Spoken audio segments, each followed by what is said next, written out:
আসসালামু আলাইকুম, স্বাগত জানাচ্ছি আরটিভি সন্ধ্যার সংবাদে। শুনছিলেন মার্কেন্টাইল ব্যাংক সংবাদ শিরোনাম। আপনাদের সঙ্গে আছি আমি কামরুনা রবি এবং আমি সৈয়দা সাদিয়া বেনাজির। এবার বিস্তারিত সংবাদ। করোনা ভাইরাসের টিকার পার্শ্ব প্রতিক্রিয়া নিয়ে আতঙ্কিত না হওয়ার আহ্বান জানিয়েছেন মেডিসিন বিশেষজ্ঞ ডাক্তার ABM আব্দুল্লাহ। প্রথম দিকে স্বাস্থ্যকর্মীদের দেওয়া হচ্ছে টিকা, তাদের ফলাফল জনমনে আস্থা তৈরি করবে বলে জানান রোগতত্ত্ব, রোগ নিয়ন্ত্রণ ও গবেষণা প্রতিষ্ঠানের সাবেক প্রধান বৈজ্ঞানিক কর্মকর্তা ডাক্তার মুস্তাক হোসেন। জাহিদ রহমানের রিপোর্ট। ভারতের সেরাম ইনস্টিটিউট উৎপাদিত অক্সফোর্ড অ্যাস্ট্রাজেনেকার টিকা এখন দেশে। এই টিকার পার্শ্ব প্রতিক্রিয়া নিয়ে এরই মধ্যে জনমনে সৃষ্টি হয়েছে নানা কৌতূহল। অক্সফোর্ডের গবেষণায় দেখা গেছে, তাদের আবিষ্কৃত টিকা নেওয়ার পর তেমন কোনো জটিলতা সৃষ্টি হয় না। অন্যান্য টিকার মতো স্থান কিছুটা ফুলে যাওয়া, মৃদু জ্বর, ব্যথা, হালকা জ্বর, চুলকানি, মাথা ব্যথা, বমি ভাব হতে পারে, যা পরে এমনিতেই সেরে যায়। এসব প্রতিকারের ব্যবস্থা সাধারণ চিকিৎসায় সম্ভব বলে জানান এই চিকিৎসক। অক্সফোর্ড অ্যাস্ট্রাজেনেকা বলে, এতে কিন্তু তুলনামূলক পার্শ্বপ্রতিক্রিয়া একেবারেই নাই বা মিনিমাম কম, এবং যে আমরা বলি খুব কম 1-2% কিন্তু হয় না। তাৎক্ষণিক যদি কোনো পার্শ্বপ্রতিক্রিয়া হয়েই যায়, সেটা যাতে চিকিৎসা করা যায় এর জন্য কিন্তু ব্যবস্থা থাকবে।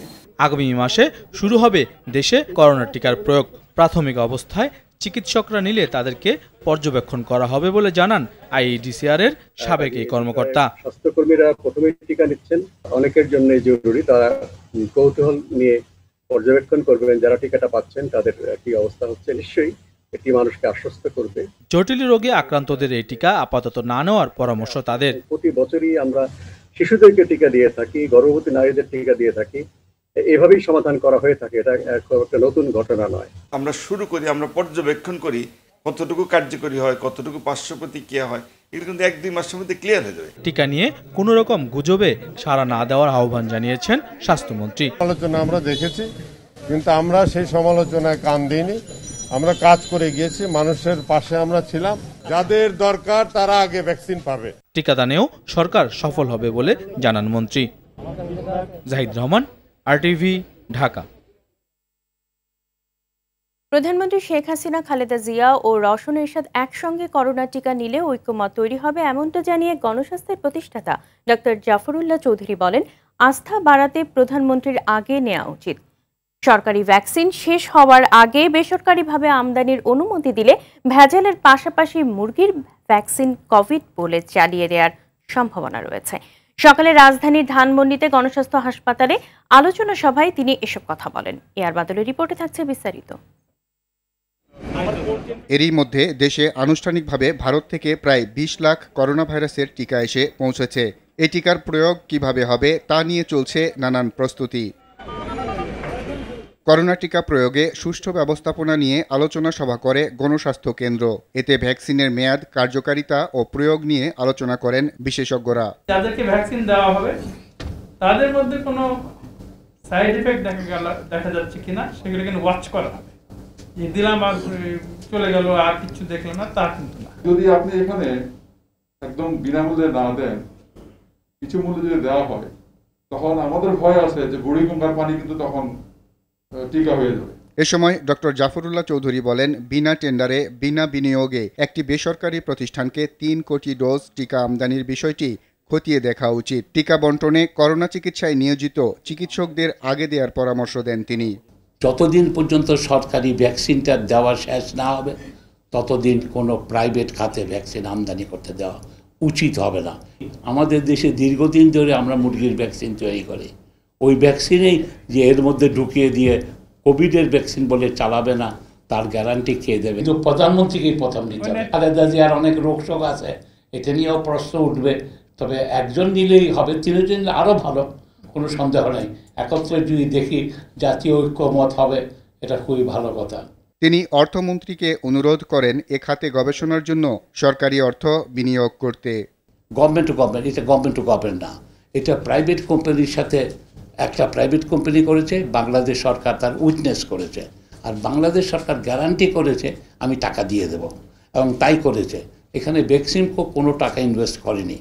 ভারত কিনছে $2, আমরা কিনছি $5। তারা এতটা লাভবান হয়েছে যে এক লাভ দিয়েই সেনোফি, ফরাসি বহুজাতিক কোম্পানি 3,55,00,000 পাউন্ড দিয়ে আমাদের বেক্সিমকো কিনে নিয়েছে। এই কথাটা সরকারি একদম রুল আছে, যে কোনো কিছু এত বড় একটা জিনিস প্রায় 1200 কোটি টাকা দিয়ে এটাকে টেন্ডার করা উচিত ছিল সরকারি খাতে, প্রাইভেট খাতে না।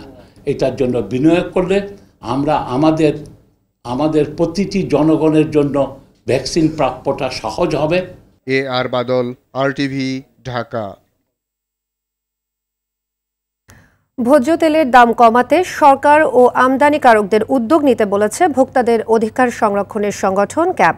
তবে তেলের লাগামহীন দাম নিয়ে মুখ খুলছেন না আমদানিকারকরা। এ অবস্থায় বাণিজ্যমন্ত্রী বলছেন করণীয় ঠিক করতে আসছে রোববার সব পক্ষকে নিয়ে বৈঠক করবেন তিনি। নিত্যপণ্যের দাম নিয়ে নাজিব ফরায়েজি ধারাবাহিক রিপোর্টের দ্বিতীয় পর্ব আজ। ছবি তুলেছেন মেহেদী হাসান সুজন ও ফজলুল হক। ধনী দরিদ্র নির্বিশেষে সব শ্রেণী পেশার মানুষেরই অতি প্রয়োজনীয় নিত্যপণ্য ভোজ্য তেল। দেশে বছরে প্রায় 15 লাখ টন ভোজ্য তেল প্রয়োজন হয়, যার 90% দেশের বাইরে থেকে আনতে হয়।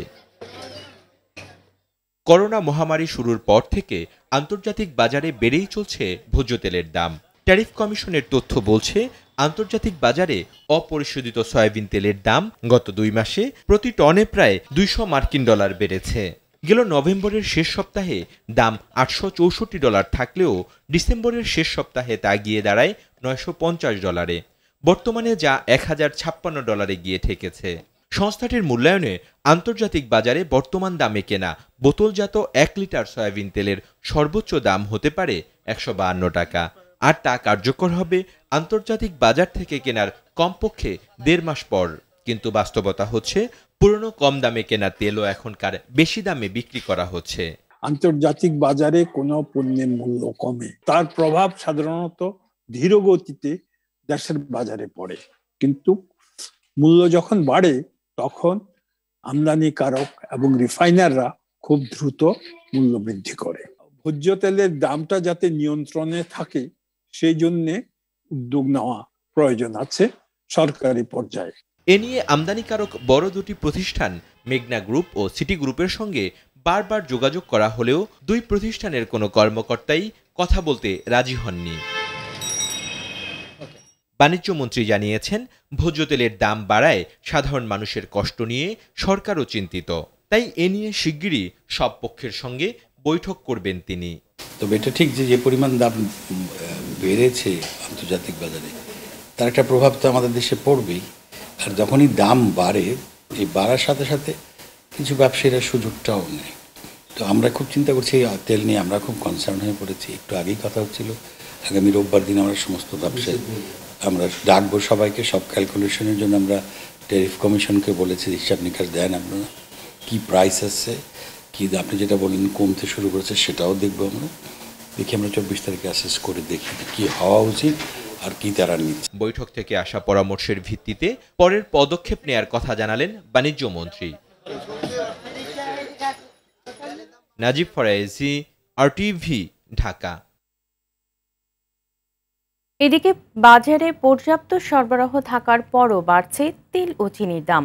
সপ্তাহের ব্যবধানে কেজিতে 7 টাকা বেড়েছে তেলের দাম, চিনি বেড়েছে কেজিতে 6 টাকা। এদিকে সব ধরনের চালের দামও অপরিবর্তিত রয়েছে।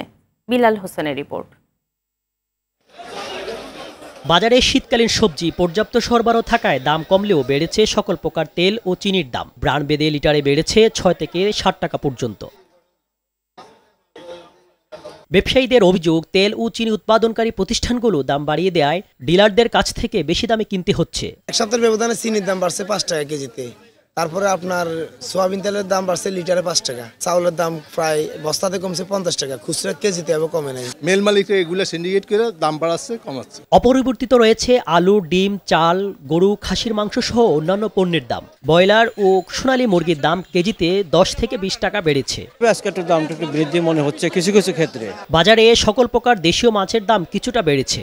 অনেক নিত্যপণ্যের দাম বেড়ে যাওয়ায় ভোগান্তি ফেলেছে ভোক্তাদের। ট্যাংরা দেখা গেল গত সপ্তাহ আগের সপ্তাহে কিনছি 250 টাকা কেজি, আজকে 300 টাকা কেজি। নিত্যপণ্যের দাম নাগালে রাখতে মজুদ বাড়ানোর পাশাপাশি বাজারে সরকারের নজরদারি জোরদারের দাবি ভোক্তাদের। বিলাল হোসেন, RTV, ঢাকা। রাজধানীর মিরপুর 11 নম্বরের 4 নম্বর সড়কের অবৈধ স্থাপনা উচ্ছেদে দ্বিতীয় দিনের মতো অভিযান চালিয়েছে ঢাকা উত্তর সিটি কর্পোরেশন। গতকাল সংঘর্ষ হওয়ায় সকাল থেকেই মোতায়েন করা হয় বিপুল সংখ্যক আইনশৃঙ্খলা বাহিনীর সদস্য। মেয়র আতিকুল ইসলাম বলেছেন, অবৈধ দখলদারদের কোনো নোটিশ নয়, সরাসরি অভিযান চালাবে সিটি কর্পোরেশন। জুবাইর সানির রিপোর্ট। আগের দিনের ধাওয়া পাল্টা ধাওয়ার পর উচ্ছেদের আগে শুক্রবার সকাল থেকেই মোতায়েন করা হয় আইনশৃঙ্খলা রক্ষাকারী বাহিনীর বিপুল সংখ্যক সদস্য। উচ্ছেদ এলাকায় জনসাধারণের চলাচল করা হয় নিয়ন্ত্রণ।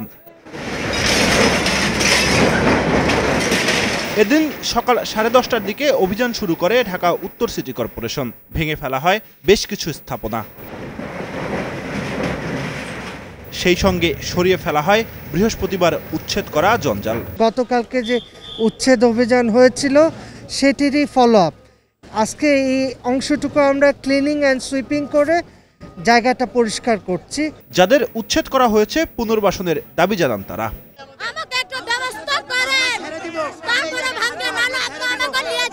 মেয়র সাহেব বারবার বলছে যে আমরা পুনর্বাসন দিয়েই আমরা উচ্ছেদ করব, কিন্তু তাছাড়া আমাদের সব ভেঙে পড়ে রাখা দিল। পরে সেখানে উপস্থিত হন ঢাকা উত্তর সিটির মেয়র আতিকুল ইসলাম।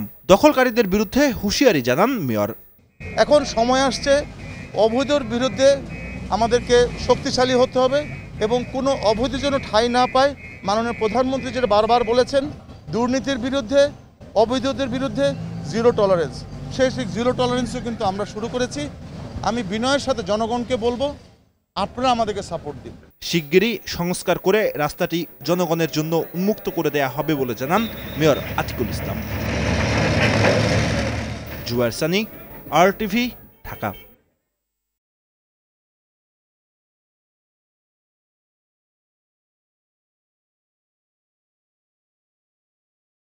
চট্টগ্রাম সিটি কর্পোরেশন নির্বাচনের জোর প্রচার চালাচ্ছেন প্রার্থীরা। আজ ছুটির দিনেও ভোটারদের দাঁড়ে দাঁড়ে গিয়ে উন্নয়নের প্রতিশ্রুতি দিচ্ছেন প্রার্থীরা। দুপুরে চট্টগ্রামের বহদ্দারহাট এলাকায় গণসংযোগ করেন আওয়ামী লীগের মেয়র প্রার্থী রেজাউল করিম চৌধুরী। এ সময় তিনি বলেন, বিএনপি সন্ত্রাসী কর্মকাণ্ড করে শান্তিপূর্ণ নির্বাচনকে বানচাল করার প্রচেষ্টা চালাচ্ছে। কোনো কিছু করেই বিএনপি সুষ্ঠু নির্বাচন বাধাগ্রস্ত করতে পারবে না বলেও মন্তব্য করেন তিনি। বিকেলে পতেঙ্গায় গণসংযোগ করেন সরকার দলের এই প্রার্থী। এর আগে সকালে রাহাত্তারপুল এলাকায় গণসংযোগ করেছেন বিএনপির মেয়র প্রার্থী ডাক্তার শাহাদাত হোসেন। এ সময় তিনি অবাধ, সুষ্ঠু ও গ্রহণযোগ্য নির্বাচনের দাবি জানান। সুষ্ঠু নির্বাচন না হলে চট্টগ্রাম থেকে সরকার পতনের আন্দোলন শুরু করারও হুঁশিয়ারি দেন তিনি। এই জনসমর্থনহীন পার্টি, এই নালিশি পার্টি, এটা সব সময় নালিশে দিয়ে যাবে। আমাদের অফিস ভেঙে দিচ্ছে, এগুলি কি সন্ত্রাসী কর্মকাণ্ড নয়? সুষ্ঠু, সুন্দর, গ্রহণযোগ্য, অংশগ্রহণমূলক নির্বাচনের তাই চট্টগ্রাম থেকে পতনের আন্দোলন শুরু। নোয়াখালীর বসুরহাট পৌরসভার নবনির্বাচিত মেয়র আব্দুল কাদের মির্জার বিরুদ্ধে মানহানি মামলার আবেদনের প্রতিবাদে সংবাদ সম্মেলন করা হয়েছে। গেল রাতে বসুরহাটে এই সংবাদ সম্মেলন হয়। এ সময় কাদের মির্জা বলেন, অতীতেও তার বিরুদ্ধে অসংখ্য মিথ্যা মামলা হয়েছে। এবার সত্য বলায় দলের কিছু দুষ্কৃতিকারীর গায়ে লেগেছে। তবে যত বাধাই আসুক সত্য বচনে পিছপা হবেন না বলেও জানান কাদের মির্জা। গতকাল বৃহস্পতিবার জেলার সিনিয়র জুডিশিয়াল ম্যাজিস্ট্রেটের আদালতে মামলা করেন সদর উপজেলার আশুদিয়া ইউনিয়ন যুবলীগের যুব সাধারণ সম্পাদক রিয়াজউদ্দিন। আমি আব্দুল কাদের মির্জা কোন পদ পদবী রাজনীতি আমি করি না। যারা ষড়যন্ত্র করে আমার বিরুদ্ধে মামলা দিয়েছে তারা ছিল মায়ের পেটে। কুড়িগ্রামের শীতে চরম দুর্ভোগে পড়েছে মানুষ। এখানে ঘন কুয়াশার সঙ্গে বইছে হিমেল হাওয়া। বেশিরভাগ দিনই দুপুর গড়িয়ে গেলেও অধিকাংশ সূর্যের আলো দেখা যায় না। দিনের বেলায়ও হেডলাইট জ্বালিয়ে দূরপাল্লা সহ যান চলাচল করতে হয়। এদিকে ঘন কুয়াশার কারণে বঙ্গবন্ধু সেতু দিয়ে যান চলাচল ব্যাহত হচ্ছে। এতে ঢাকা টাঙ্গাইল বঙ্গবন্ধু সেতু মহাসড়কের বঙ্গবন্ধু সেতু পূর্ব পাড় থেকে টাঙ্গাইল বাইপাস পর্যন্ত এবং সেতুর পশ্চিম সংযোগ সড়ক থেকে সিরাজগঞ্জ রোড পর্যন্ত 55 কিলোমিটার এলাকা জুড়ে যানজটের সৃষ্টি হয়েছে। সেতু কর্তৃপক্ষ জানায়, ঘন কুয়াশার কারণে সেতুর উপর দুর্ঘটনা এড়াতে বৃহস্পতিবার রাত 9:30 থেকে বেশ কয়েকবার টোল আদায় বন্ধ রাখা হয়। তাই সেতুর দুই পাশে যানবাহন আটকা পড়ে গাড়ির দীর্ঘ সারি সৃষ্টি হয়েছে। অন্যদিকে পদ্মায় ঘন কুয়াশায় 8.5 ঘন্টা ফেরি ও লঞ্চ বন্ধ থাকার পর সকাল 10:30টায় পুনরায় ফেরি ও লঞ্চ চলাচল শুরু হয়েছে। দেশের বিভিন্ন জেলায় সড়ক দুর্ঘটনায় 7 জন মারা গেছে, আহত হয়েছে অনেকে। সকালে পাবনা সুজানগর আঞ্চলিক সড়কের আতাইকুলা থানার দুবলিয়ায় সিএনজি অটোরিকশাকে একটি ট্রাক ধাক্কা দিলে 2 জন নিহত হয়। এ সময় আহত হয় আরও 3 জন। তাদের স্থানীয় হাসপাতালে চিকিৎসা দেওয়া হচ্ছে। হতাহতরা সবাই অটোরিকশার যাত্রী। এদিকে টাঙ্গাইলের সড়ক দুর্ঘটনায় শিশুসহ 2 জন নিহত হয়েছে। বেলা 3টার দিকে ঢাকা টাঙ্গাইল মহাসড়কের সদর উপজেলার করটিয়ায় এ দুর্ঘটনা ঘটে। এ ঘটনায় আহত হয় পিকআপ ভ্যান চালক। তাকে উদ্ধার করে টাঙ্গাইল জেনারেল হাসপাতালে ভর্তি করা হয়। অপরদিকে গাজীপুরের কালিয়াকৈর বাঁশতলী এলাকায় মোটরসাইকেল অটোরিকশা সংঘর্ষে এক পুলিশ সদস্য নিহত হয়। অন্যদিকে মাদারীপুরের শিবচরে এক্সপ্রেস হাইওয়েতে রোগীবাহী অ্যাম্বুলেন্স নিয়ন্ত্রণ হারালে 2 জন নিহত হয়। গুরুতর আহত হয়েছে আরও 3 জন। ফেনীর সোনাগাজীতে 3 ফসলি জমি রক্ষায় প্রতিবাদ মুখর হয়ে উঠেছে স্থানীয় কৃষকরা। বেসরকারি উদ্যোগে বিদ্যুৎ প্ল্যান্ট স্থাপনের জন্য উপজেলার খোয়াজের লামছি মৌজায় 207 একর জমি অধিগ্রহণ বন্ধের দাবিতে মানববন্ধন সমাবেশ সহ বিভিন্ন কর্মসূচি অব্যাহত রেখেছেন তারা। ভূমি রক্ষা কমিটির আহ্বানে মুহুরী সেচ প্রকল্প এলাকায় দফায় দফায় মানববন্ধন করেছেন তারা। স্থানীয়রা জানায় 2016 সালে একই মৌজার 459 একর ভূমি অধিগ্রহণের জন্য জ্বালানি মন্ত্রণালয় থেকে পরিপত্র জারি করা হয়। পরে ফসলি জমি হিসেবে প্রমাণ হওয়ায় সেই পরিপত্র বাতিল হয়। সম্প্রতি একই মৌজায় 207 একর 3 ফসলি জমিতে বিদ্যুৎ প্ল্যান্ট করার উদ্যোগ নেয় বেসরকারি প্রতিষ্ঠানটি। কৃষকদের এই আন্দোলনের সঙ্গে একাত্মতা জানিয়েছেন স্থানীয় সংসদ সদস্য অবসরপ্রাপ্ত লেফটেন্যান্ট জেনারেল মাসুদ উদ্দিন চৌধুরী। এই জমিগুলো 3 ফসলি জমি, আবাদি জমি। সরকারি কিছু অসাধু কর্মকর্তা এই জমিগুলোকে অনাবাদি উল্লেখ করে অনাপত্তিপত্র দিচ্ছে। আমরা এই জমি যদি চলে যায়, আমরা রাস্তার বিকাশ ছাড়া আমাদের কোনো উপায় নেই। এটা রক্ষা করার জন্য আমরা অনেকবার মানববন্ধন করতেছি। এটা রক্ষার জন্য হাজার হাজার মানুষ এটা নিয়ে আমরা লড়তেছি। বছরে 3টা করে ফসল হয়, এরকম একটা জায়গা একবার করে সৌর বিদ্যুতের জন্য ইয়ে করা হবে, এটা কোনোভাবে আমরা জনগণ এখানকে মেনে নিচ্ছে না। আমি নিজেও ব্যক্তিগতভাবে এটা কোনোভাবে মেনে নেব না। মুজিববর্ষ উপলক্ষে ভোলা ও পঞ্চগড়ে সরকারি বাড়ি পাচ্ছেন ভূমিহীন প্রায় 600 পরিবার। এতে খুশি হতদরিদ্র এসব মানুষ। আগামী শনিবার ভিডিও কনফারেন্সের মাধ্যমে ভোলার এসব ঘর হস্তান্তর কর্মসূচি উদ্বোধন করবেন প্রধানমন্ত্রী শেখ হাসিনা। ভোলা প্রতিনিধি অমিতাভ অপু ও পঞ্চগড় সংবাদদাতা মোহাম্মদ রনি মিয়াজির তথ্যচিত্রে জানাচ্ছেন নাদিরা সুলতানা। দ্বীপ জেলা ভোলায় প্রধানমন্ত্রীর উপহার হিসেবে বাড়ি পাচ্ছে ভূমিহীন গৃহহীন 520টি পরিবার। এসব বাড়িতে আছে 2টি বেডরুম, রান্নাঘর, বাথরুম, খোলা বারান্দা। প্রতি পরিবারকে দেয়া হচ্ছে জমিও। খুশিতে আত্মহারা জমি ও ঘর বরাদ্দ পেতে যাওয়া ঠিকানাহীন এসব মানুষ। সরকার আমাদের পাকা ঘর দিছে, আমরা অনেক খুশি হয়েছি। শেখ হাসিনা ঘর দিছে যে ভালোই হয়েছে, সুবিধা পাইছি। আল্লাহ শেখ হাসিনা প্রধানমন্ত্রীর জন্য আমরা দোয়া করি। ভূমিহীন স্বামী পরিত্যক্ত প্রতিবন্ধীদের গুরুত্ব দিয়ে এই ঘর বরাদ্দ দেয়া হচ্ছে বলে জানিয়েছে জেলা প্রশাসন। যারা আসলে সত্যিকার অর্থে অসহায়, সেই সমস্ত পরিবারকে আমরা বাছাই করেছি। মুজিব বর্ষ উপলক্ষে এই ভোলা জেলায় কোনো মানুষ গৃহহীন এবং ভূমিহীন থাকবে না। প্রত্যেককেই তাদেরকে জায়গা এবং তাদেরকে ঘর নির্মাণ করে দেওয়া হবে। ভূমিহীনদের জন্য ঘর নির্মাণের 90% জমি দান করেছে পঞ্চগড়ের সীমান্তবর্তী তেঁতুলিয়ার বীর মুক্তিযোদ্ধা আব্দুল মালেক। পরে এই জমিতে সরকারিভাবে 32টি ঘর নির্মাণ করা হয়। আমার জমির উপর দিয়েই এটা সরকার করে দিতেছে, আমি তো টাকা দিয়ে খরচ করতে পারবো না, সরকার দিতেছে এই ঘরগুলা করে। নাদিরা সুলতানা, আরটিভি। দর্শক, করোনা ভাইরাস নিয়ে আতঙ্কিত হবেন না, সতর্ক হন, নিজে পরিচ্ছন্ন থাকুন, মাস্ক পরুন, অন্যকে সচেতন করুন। এই সংকট মুহূর্তে প্রয়োজনীয় সব তথ্য নিয়ে আপনাদের পাশে আছে আরটিভি। সন্ধ্যার সংবাদ এ পর্যন্তই। আরটিভি সবশেষ সংবাদ জানতে যে কোনো মোবাইল ফোন থেকে 24141 নম্বরে ডায়াল করুন। আর মোবাইল ফোনের সংবাদ দেখতে অ্যাপ স্টোর, গুগল প্লে বা উইন্ডোজ স্টোর থেকে ডাউনলোড করুন আরটিভি অ্যাপস। এছাড়াও তাৎক্ষণিক ও বিনোদন সংবাদ জানতে বিশ্বের যে কোনো প্রান্ত থেকে ভিজিট করুন rtvonline.com, facebook.com/rtvonline এবং youtube.com/rtvdigitals। এখন থেকে আরটিভি সব বিনোদনমূলক অনুষ্ঠান দেখতে পারবেন আরটিভি প্লাসে। ধন্যবাদ সবাইকে। ধন্যবাদ।